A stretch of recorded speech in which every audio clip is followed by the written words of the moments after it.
The Women at the Gate. A chilling, true encounter. What if I told you two women appeared at the gates of an ancient mansion, dressed like they walked out of the 1900s, and vanished before they even stepped through the door? This isn't just a ghost story. It happened to my grandmother, and I was there.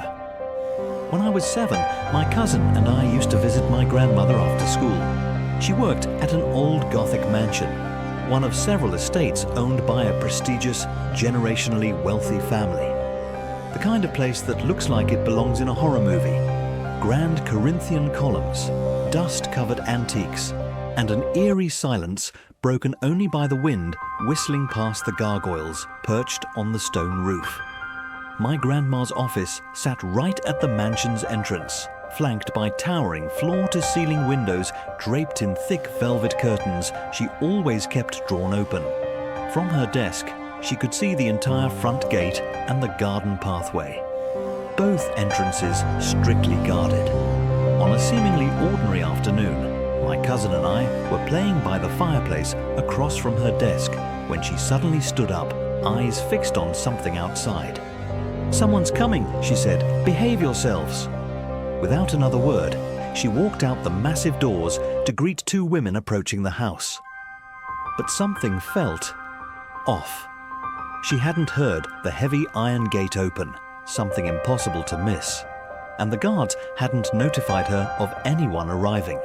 Still, she smiled and walked toward them, assuming they were new heirs of the estate, expected sometime that week. But as she got closer, she noticed the strange contrast between them. One woman smiled sweetly. The other glared at her with a scowl so chilling it sent a shiver down her spine. They didn't respond to her greeting. And their clothing: black lace, Victorian-era dresses with high collars. Something you'd expect in 1900, not 2008. Trying to stay professional, my grandmother turned around and led them toward the office, leaving the door open behind her.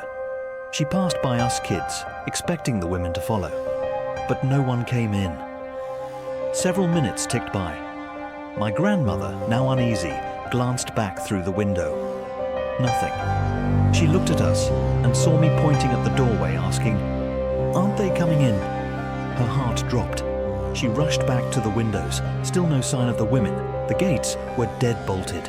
No one could have left without a key, and she had eyes on both exits the entire time. Panicked, she checked again. Outside, around the garden, even asked the gate guard why he hadn't informed her. His answer: "No one has come through the gate today. It's been locked since morning." Desperate for sanity, my grandmother called a colleague to relieve her. When the co-worker arrived, she brought 2 old boxes filled with photo albums and forgotten trinkets, junk from the family's archives. My cousin and I helped flip through the dusty albums. But suddenly, my grandmother froze, then muttered curses under her breath.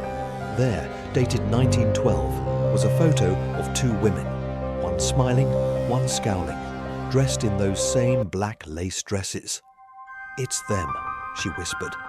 But what shook her to her core was what my cousin said next. She giggled and pointed at the photo. "They have feet here. They didn't have any when they were outside." Real or hallucination? You decide. If this story gave you chills, imagine what else lurks behind the walls of forgotten mansions and dusty photo albums. Have you ever seen something that shouldn't exist? Share your story in the comments or send it anonymously.